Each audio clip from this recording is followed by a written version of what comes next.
Hello guys, my name is SVB and I'm back with another video, and today we're going to break down the thought process of which supports to pick and why. Now buckle in, because this might be a bit longer than the previous videos since there's a lot of supports to cover.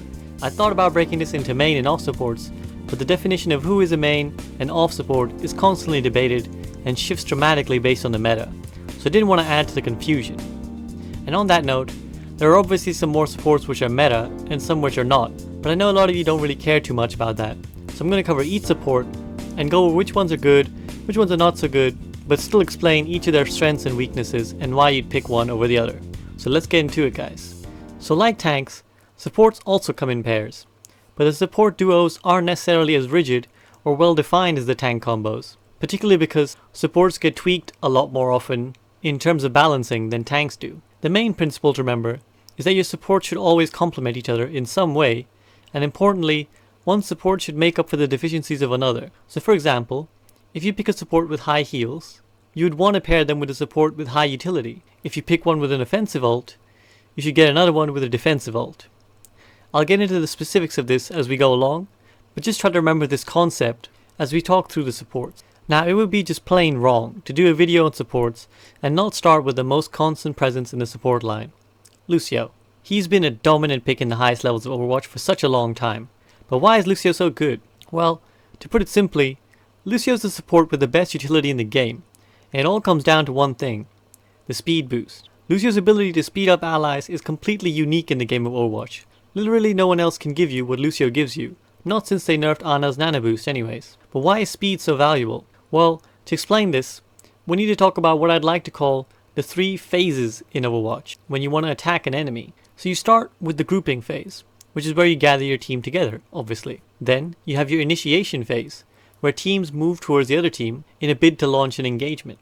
Finally, you have your combat phase, where the fighting actually happens and one team comes out on top of the other. Now, the better the team plays, the further down this chain of events they'll go, and good teams will transition very smoothly from one phase into the next. So for example, at the Overwatch League level, it's very rare to see people die in the grouping or initiation phases. Players will almost never stagger themselves after a fight or poke their heads out and die while a team is regrouping.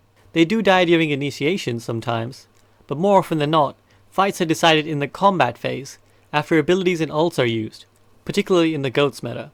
However, when in ranked ladder, people will often be deeply uncoordinated, and you'll see people die early and in between phases very often. You'll all have been in games where people in your team refuse to group and die before they're ready, or they take a different path to the rest of your team and die on the way to attacking. So a lot of fights in your ladder games never even get to the combat phase. That's where Lucio comes in, because his speed boost allows you to cut down the time you take to reach the combat phase and also how much time you spend in between phases. The pros will often take their time setting up attacks methodically, but in your ladder games, the longer you spend waiting to fight, the more likely it is someone on your team will do something stupid and die early. So it's pretty straightforward that by reducing the amount of time you spend outside of fights, you increase the chance of your team actually winning the map.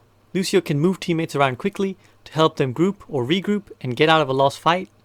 Then he can use his amp to make sure that the initiation process is quick and there's no time for someone to get picked off before the fight starts.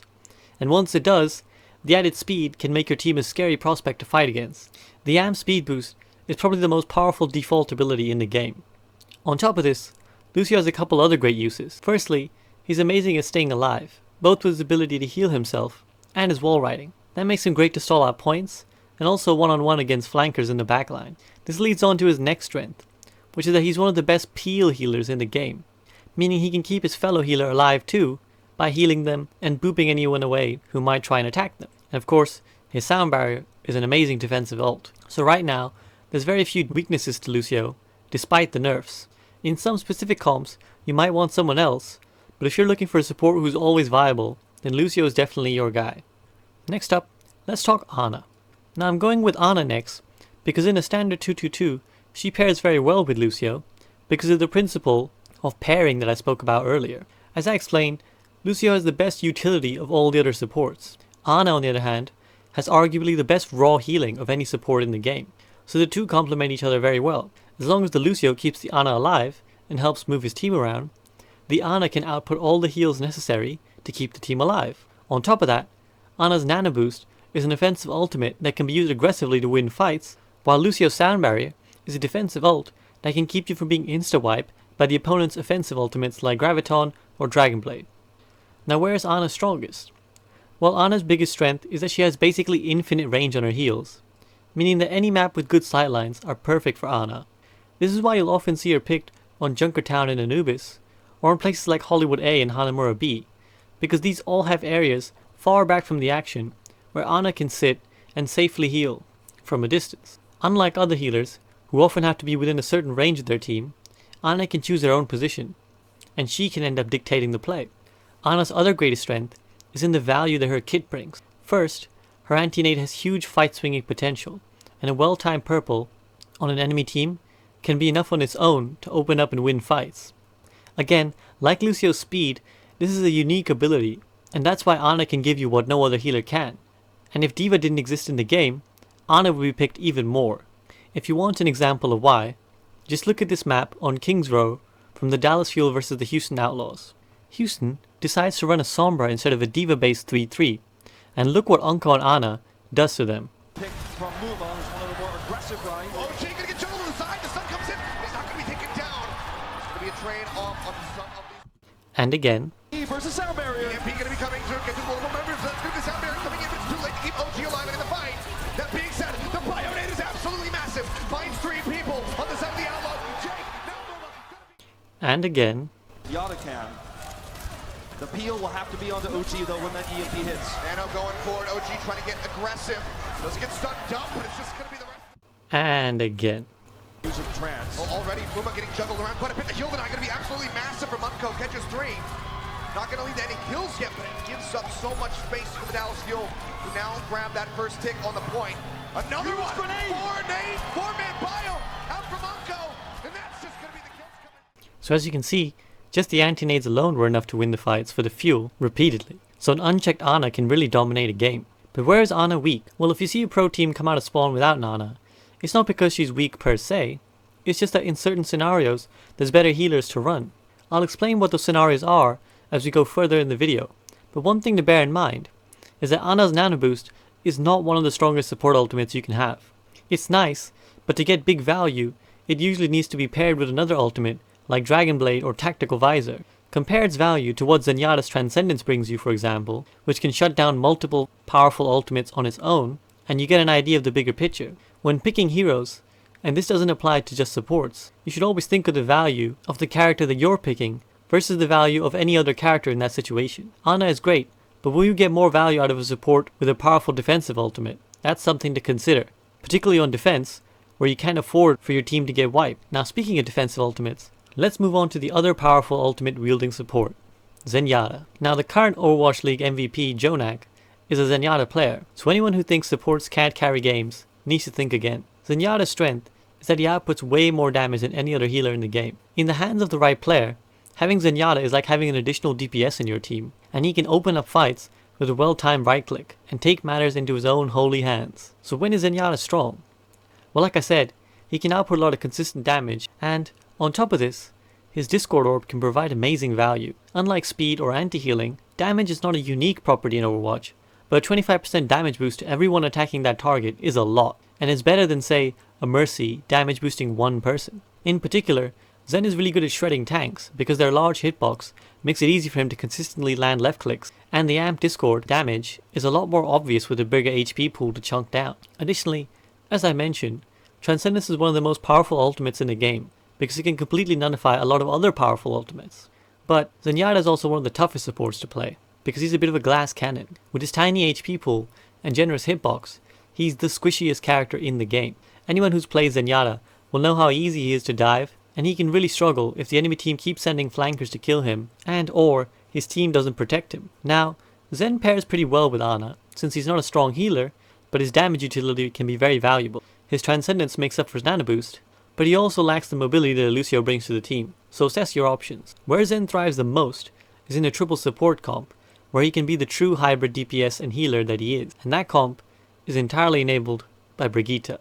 Now Brigette is probably the most hated support at the moment, but she's dominant in the meta, so it's important to understand why. Brigette has a lot of strengths. She's easily the most durable support. She has a shield, a nice HP pool, and a self-heal. On top of this, she has the pushback and a stun, both of which can make diving her nearly impossible, at least on your own. The existence of Brigette in the game has gone a long way to shutting down dive comps. In terms of peel, there's also pretty much no better support. She can armor back a vulnerable target, bash the attacker, and then flail away to do damage and provide healing to her team. She can even use Rally to give them health in the form of armor beyond what they'd normally have. When you enter her range, you're asking for trouble. But outside her range, she's kinda useless.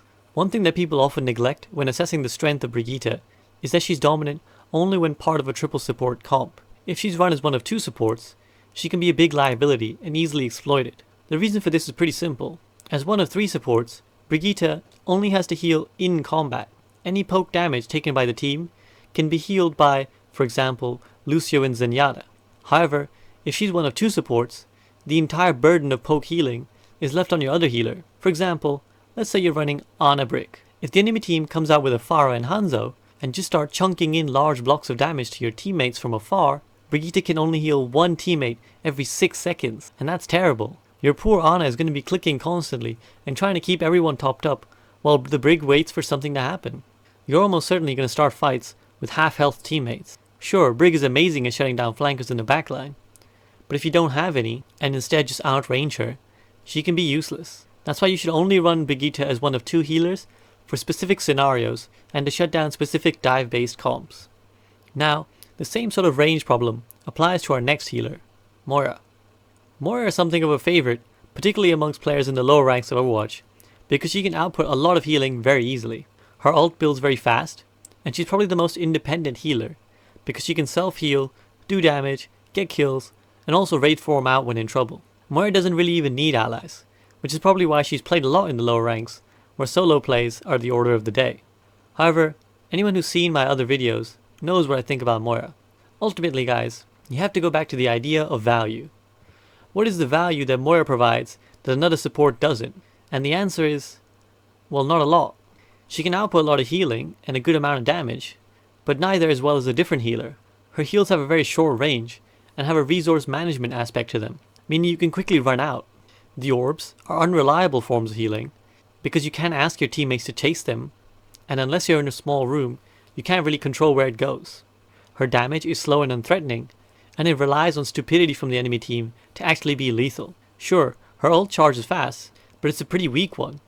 It's nowhere near as good as a Transcendence or Sound Barrier, Valkyrie, or even Nano Boost. On top of all this, she has no utility. If you want heals, you could pick Ana. If you want damage, you could pick Zen. And beyond those two things, Moira has nothing to offer. No speed boost, no anti-nade, no discord. That's why she might give you value, but she doesn't give you the most value. What's undeniable is that she gives you value easily, but if you spend the hours on another healer, you will get a lot more bang for your buck. This is also true of Overwatch's favorite healer, Mercy.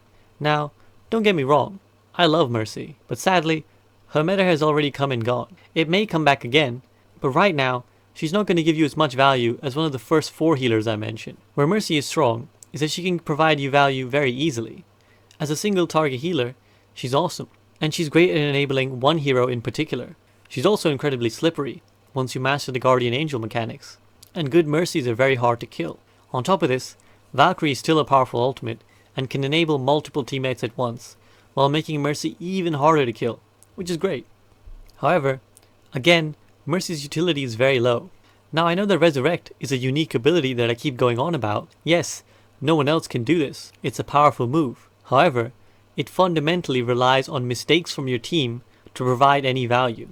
Of course, in lower ranked games, mistakes will be common, but still, most likely, you'll use Res if you lose a teammate right at the start of a fight and can safely bring them back. This brings you back to a 6v6 situation. Great, except now Mercy's utility has been used up for 30 seconds, while the enemy Ana is still launching grenades, that Lucio is still speeding people around, and that Zen has had Discord on your Reinhardt the entire time. So her utility isn't great, and once we move that out the way, we're left with the same problem that Moira had. If you want healing, Ana will do a better job.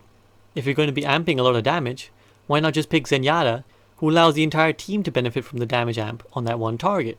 Plus, he can heal his team at the same time, unlike Mercy.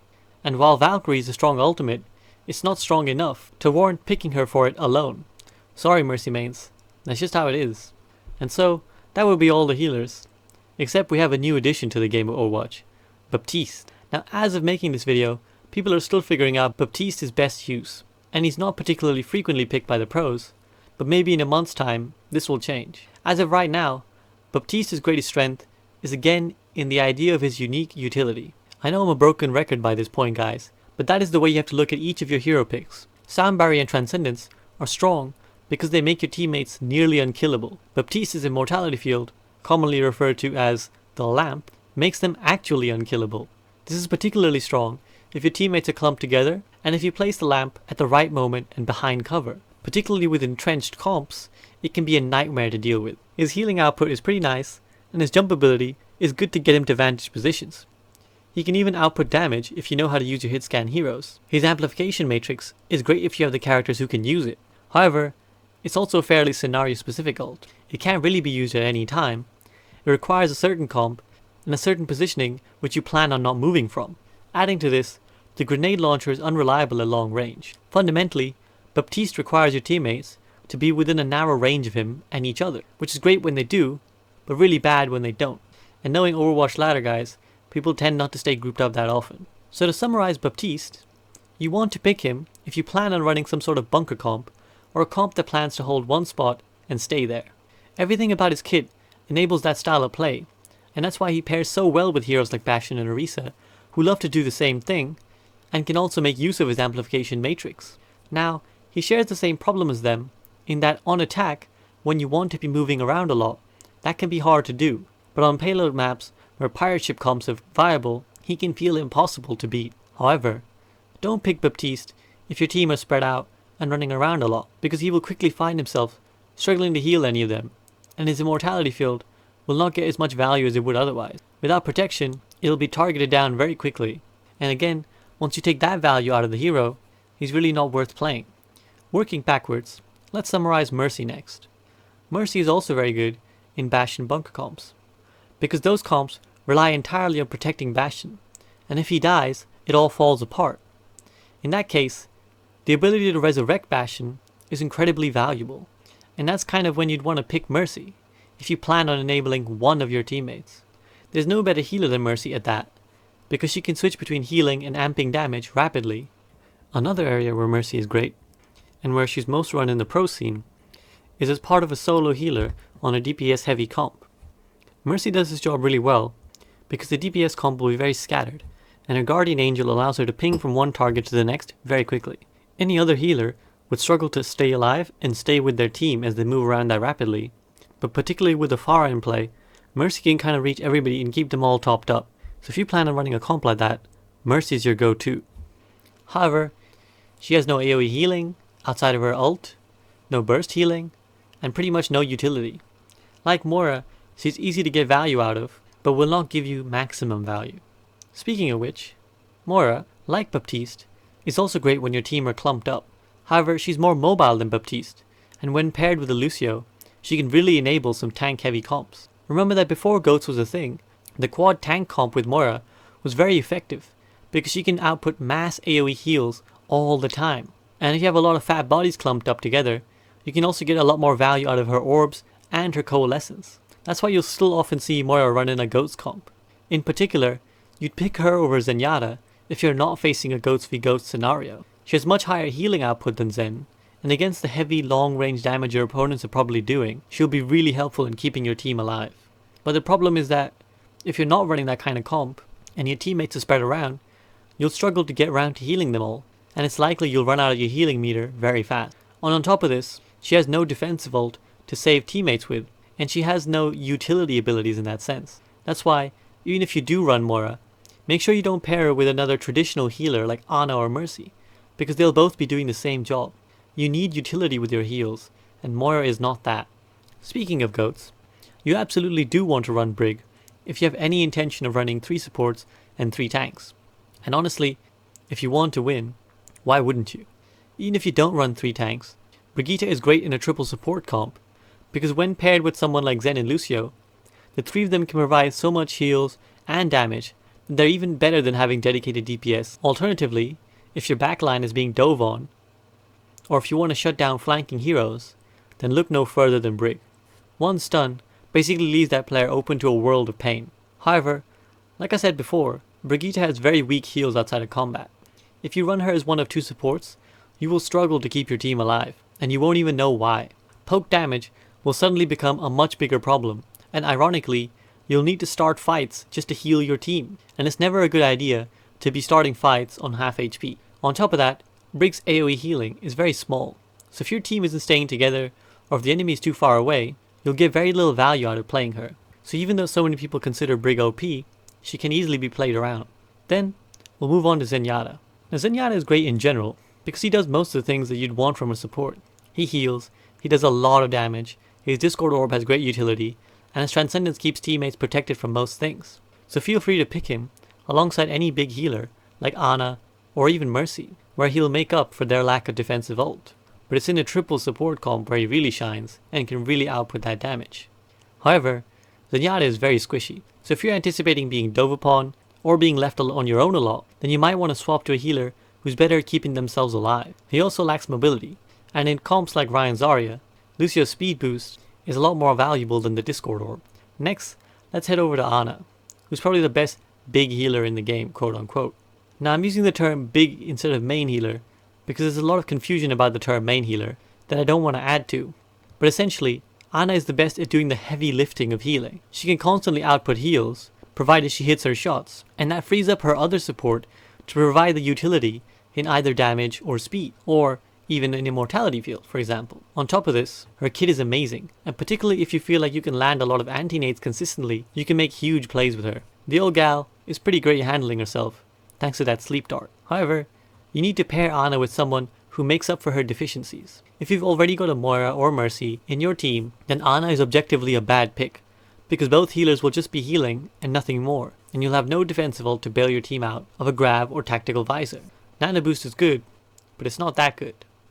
And finally, that brings us to Lucio. Now this is fairly straightforward, guys. Lucio is almost always good. He heals, his speed combined with the amp is the best ability in the game. He helps you transition through phases, as I spoke about at the start of the video, and he can pull together otherwise bad teams. He's got self-sustain, he can peel, he has a defensive ult, and he can even get some environmental kills, and his boop can make from huge plays to dislodge people even if you don't knock them off the map. The only time you wouldn't pick Lucio is if you're running a bunker comp, or any comp that doesn't actually want to move around, because in that scenario his speed boost is useless. And if you're only healing as Lucio, you're better off running Zen, Mercy, or Baptiste, or pretty much any other healer, because Lucio's heals are not the strong part of his kit. So that's all from me, guys. I hope you found this video helpful, and I hope you were able to pick up a thing or two. If you did, please do like, share and subscribe. It really does help. Now there really is a lot of depth to support picks, and there's a lot to cover, but I've tried to just run through the main general overview of what each of the supports are best at and what they're worst at. If you want more specifics, check out some of my VOD reviews, where you can see particular examples of which areas, for example, Zen, or Mercy, or Ana, or Lucio are good, and what you need to be doing when you're playing those healers. I'm glad you guys have been enjoying the series, and I will at some point get to DPS as well. But as always, I want to give a big shout out to my patrons, and I want to let you guys know that you can join my Discord, where you can group find or join some pug games that I host, or you can follow me on Twitch, where I do stream and cast those games, and try to give feedback to my players about what they did well and what they could have done better. If not, I'll be back next week with another video. See you guys soon.